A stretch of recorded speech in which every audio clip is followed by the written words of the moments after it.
Senseless and evil, the Pottery Cottage murders in Derbyshire more than 40 years ago appalled the nation. On the 12th of January 1977, Billy Hughes, a violent offender, is being taken from Leicester Prison to Chesterfield Magistrates Court, escorted by 2 prison officers in a minicab.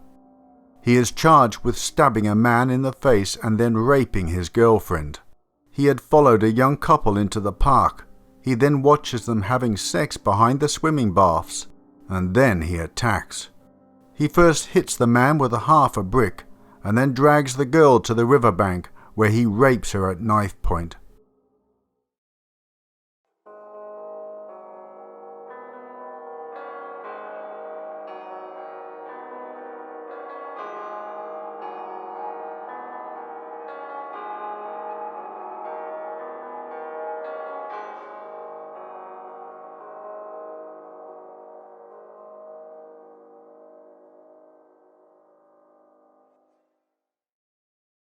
During the journey to prison, he indicates to the officers that he needs to use the toilet.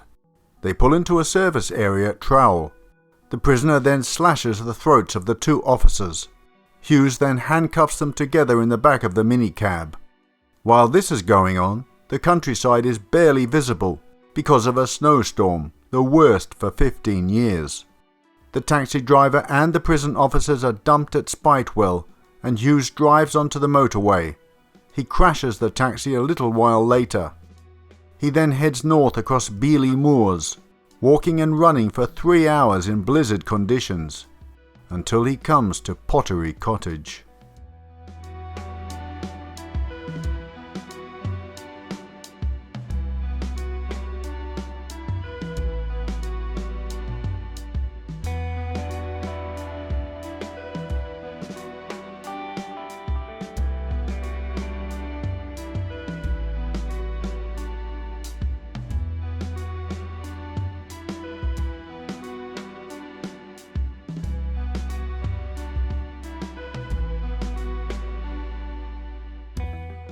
Jill Moran, who lived there with her husband, parents and 10-year-old daughter, looked forward to getting home to the cosy cottage.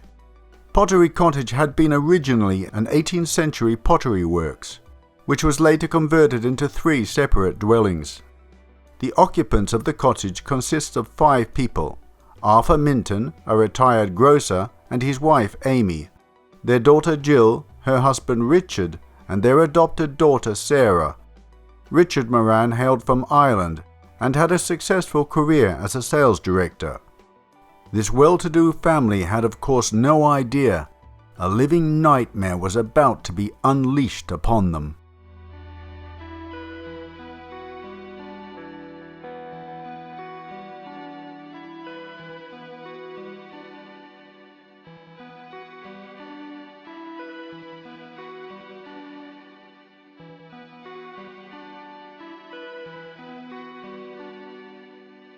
When Jill's mother heard the handle turn on the back door, she was expecting to see her daughter returning from work.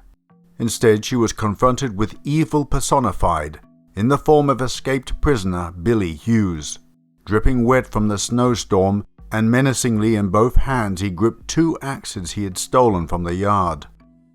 After threatening the elderly woman into submission, he checks to make sure there is no one else in the cottage.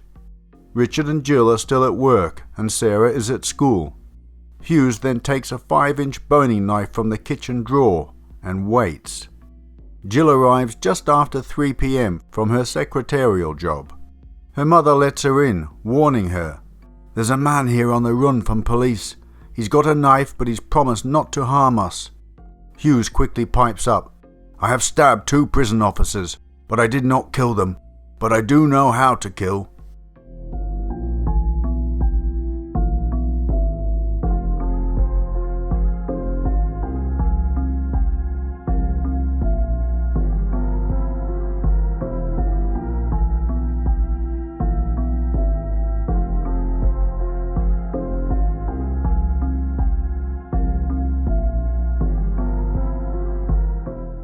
A few moments later, when Amy's husband Arthur entered the kitchen, he was savagely struck with the back of the axe by Hughes and knocked to the floor dazed. Locking the door, he tells them he's on the run from the police and that he wouldn't hurt anyone as long as they did as he said. About 3:30 p.m, the school bus drops Sarah off. Her mother tells her that Hughes is a stranded motorist whose car has broken down and tells her to go and play in her room. Richard comes home after 5 p.m. to find the escaped prisoner holding a knife to his wife's throat. Hughes cuts cords from a lamp and a vacuum cleaner and ties his victims up. He then gags all of them.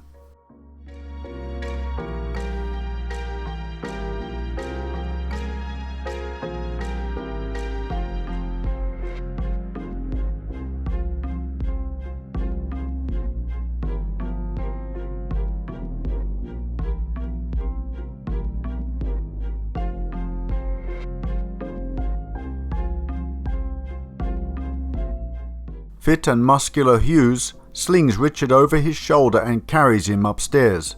He does the same with the two women. Finally, he carries up Sarah too.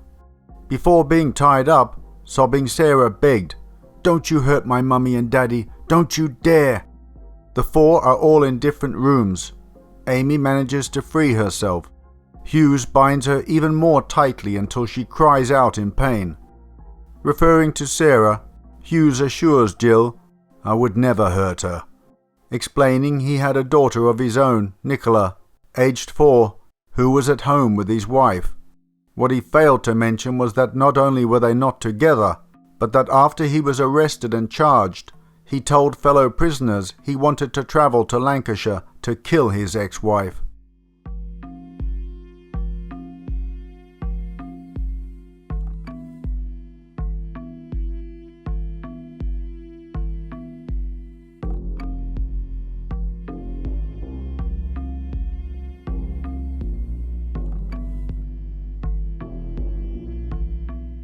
As the early dark winter evening approached, Jill prayed he would leave as promised, but this was just the start of the terror. Jill lay there unable to move, then she heard her father cry out, and then his distressed moans, and realized her father was being savagely beaten in the lounge below. All she could do was listen until the cries became fainter and all was silent again. Showing just how quickly the dangerous Hughes could turn vicious killer, he had earlier taken toast and soup for Sarah and Arthur. "Richard and Billy drank some beer," Jill recalled, "and I washed up." And afterwards he and his captives read the papers and played cards.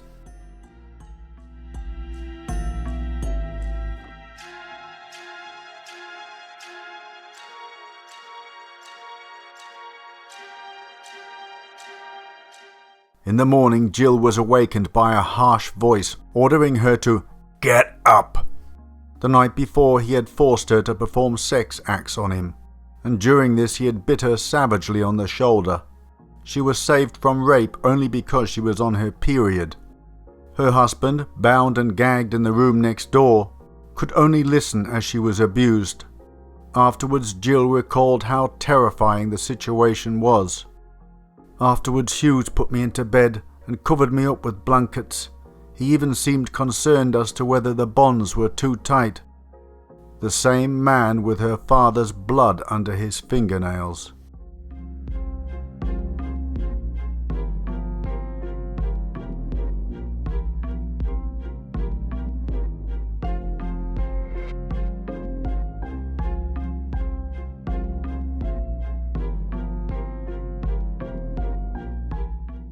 "Where's Sarah?" she asked him, desperately frightened for the safety of her 10-year-old daughter. "Sound asleep in your mum's spare room," he replied, speaking almost as if he were a member of the family. "I've covered her over." Jill later said, "Billy always replied that she was with my father and that Sarah was looking after him. He said that Sarah was only tied with a pair of tights and that neither was gagged. I had asked him why Sarah didn't call out. He said it was because he told her not to." Jill found it odd, though, that there was no sound coming from the annex. "We never heard the toilet flush or anything."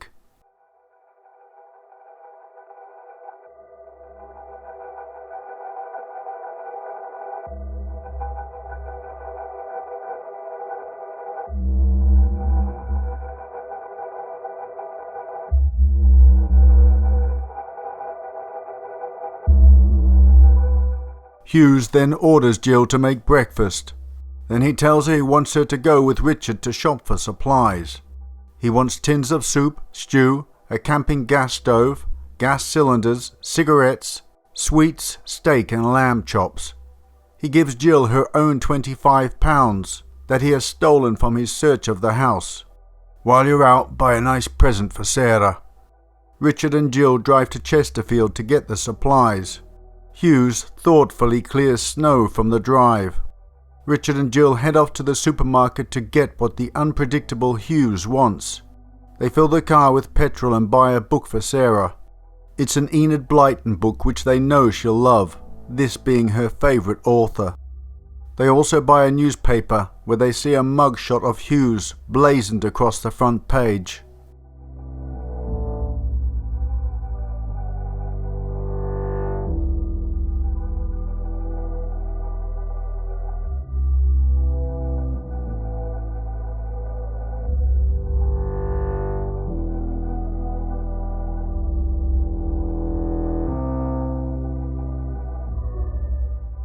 Over the next 3 days he kept the family captive. Jill was not allowed to see her daughter or father, and received constant threats from Hughes to obey him. Despite repeated assurances from Hughes that Sarah was fine, she had no idea whether she was alive or dead. That evening Jill cooks a meal for them. Richard, Jill and Amy hardly eat, but Hughes wolfs down his meal. Hughes tells Richard that if he had enough money, he would make his escape. Richard tells him that there is money at his office. "Right, we'll go and get it," says the maniac. At 6 p.m, Jill and Richard and Hughes get into the car and drive to Brett Plastics at Chesterfield. The night shift had just started. Richard goes in alone and tells a colleague that he is working late. He brings in Jill and Hughes from the car. The safe and drawers are emptied, and about £210 in wages is given to Hughes. They then return to the cottage.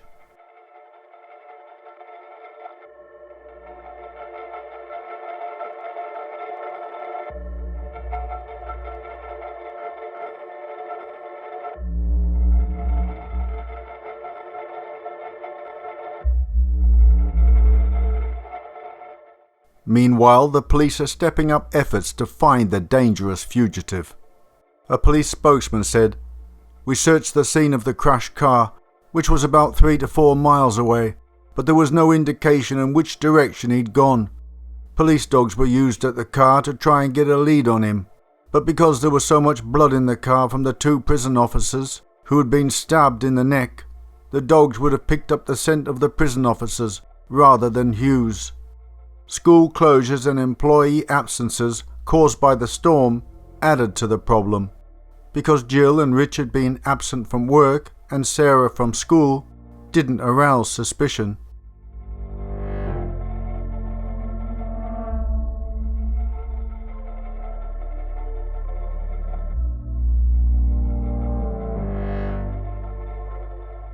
During the time they were outside, Richard whispered to his wife that he was going to the police, but Jill, fearful of what the crazed Hughes would do to her family, insisted that he didn't. "I will never forgive you if you do." Back at the cottage, Hughes ties Richard up and puts the supplies in the Chrysler. Hughes then ushers Jill into her bedroom. There he pushes her onto the bed, orders her to undress, and made her repeat the sex act on him that she had been forced to do the night before. Later he gets ready to make a run for it, and takes Jill with him in case he needs her as a hostage. As they approach the first roundabout, he tells her he has forgotten a road atlas. He orders Jill to wait outside. "I'm just going to check on Sarah and your dad."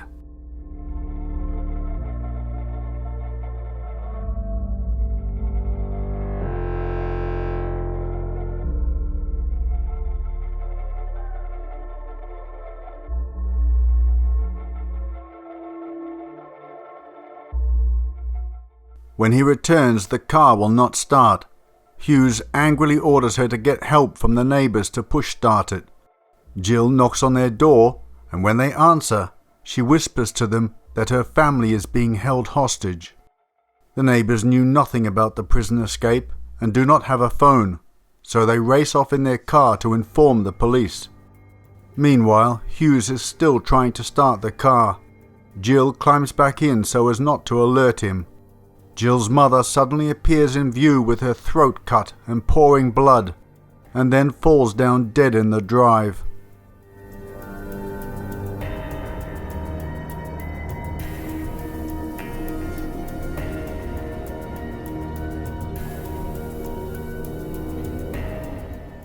Jill, in a state of shock, jumped out and ran, but Hughes quickly caught her. He dragged her to the side of the road and made her crawl along a ditch, out of the sight of cars, until they reached another neighbour, a mechanic, who helped them get the car on the road again. The police believed that Hughes, who had escaped 3 days earlier, was by now well out of the area. But now, with new information from the frantic neighbours of the Morans, they head immediately out to Pottery Cottage, but Hughes has already made his escape with Jill.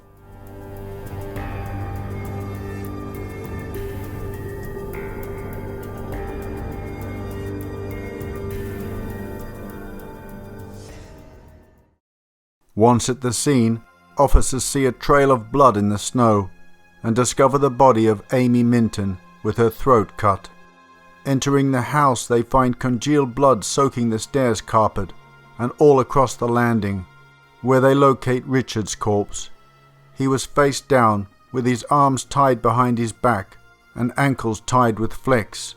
He had been stabbed through the neck, with the killer leaving 2 knives beside his body.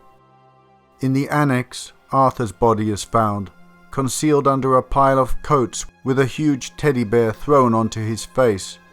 He had also been stabbed to death.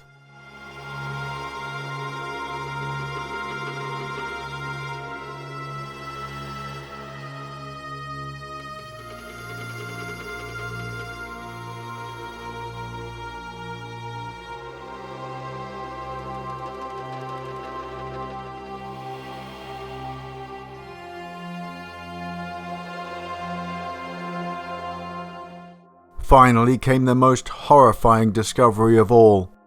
In the elderly couple's bedroom, Sarah lay pitifully with her tiny wrists and ankles tied tightly, and still with a gag fastened under her blonde ponytail. She was never going to scream anyway, as unbeknownst to Jill and Richard, Hughes had murdered her on the very first night.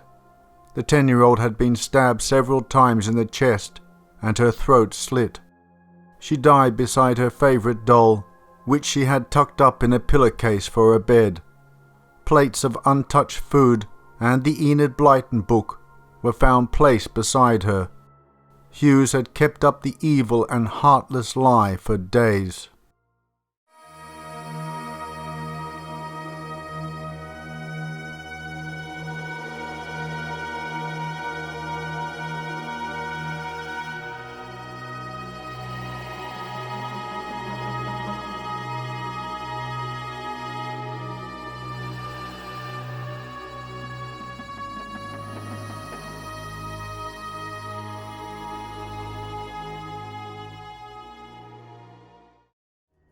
Hughes is now driving at dangerous speeds, wielding an axe, but shadowed by an unmarked police car. Another police car, blocking the narrow road, sends the Chrysler straight into a dry stone wall.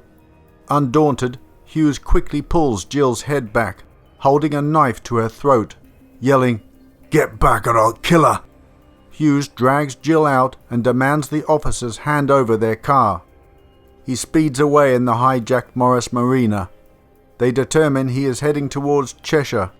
Police marksmen are quickly converging on the scene. Further ahead, police block the road with a bus. Hughes approaches fast and tries to swerve round it, but crashes into a wall again.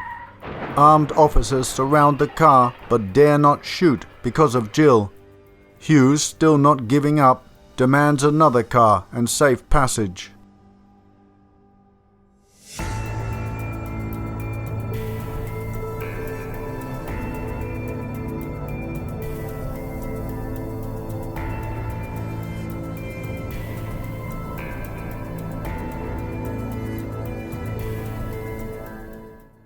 For 30 minutes they tried to negotiate with him. 2 officers armed with Smith & Wesson .38 caliber revolvers, each loaded with 5 bullets, quietly joined their colleagues at the scene. Finally, Hughes screams, "Your time's up!" He raises the axe. Peter Howes, Chief Inspector of the Buxton South Police, was at the scene and realizes it's now or never. "I tried to stop him and dived through the window of the car. Then one of the firearms officers shot through the back window. It hit him in the back of the head, but amazingly didn't penetrate his skull. It just bounced off his head and made him more wild as he continued to fight. It took 4 shots to kill him. It was Detective Constable Nichols who ran to the side of the door and fired the final shot. It went in at his shoulder, but ended up entering his heart and killing him."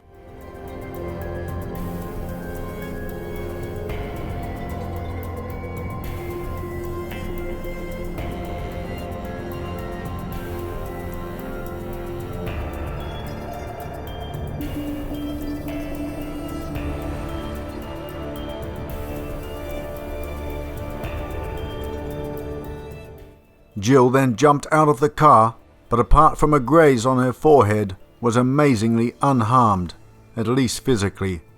She was taken straight to the hospital, where she received medication and sedation. The next day, the news was broken to her about her family. Peter Howes met up with Jill 3 months after her ordeal.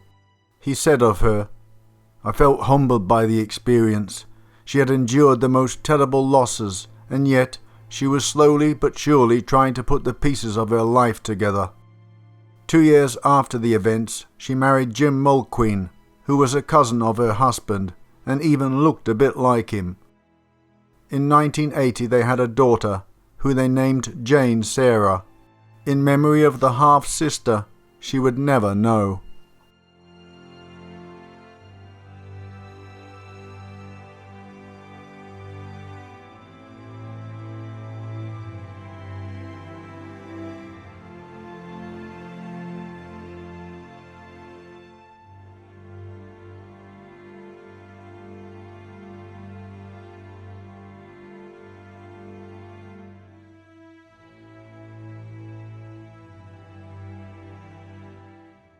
A psychiatrist later classified Billy Hughes as an explosive psychopath. He was born in Preston. He appeared in court at the age of only 14, his first of 21 appearances. His main crime was theft, but he became more and more violent. He regularly resisted arrest and once killed 2 police dogs with his bare hands. Once, while resisting arrest, there followed a 15-minute battle, which sent 2 police officers to hospital. Unsurprisingly, he was known locally as Mad Billy.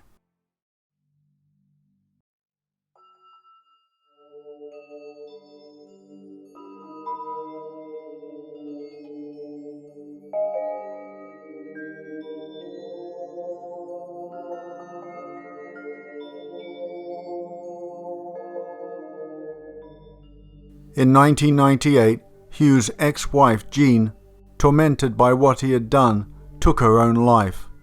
Years previously, she said that her daughter, Nicola, loved Billy with her whole heart. "I used to love Billy, I don't now. I shall never forgive him for what he did, but I believe he was ill and needed mental treatment." The couple's daughter, Nicola, also attempted suicide. She survived and decided to move away from her hometown of Blackpool. She needed to escape and no longer be known as Mad Billy Hughes' daughter. Hopefully, the trail of destruction has finally reached the end of the track.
Well, my dear viewers, are you still there after that tense 25 minutes or so?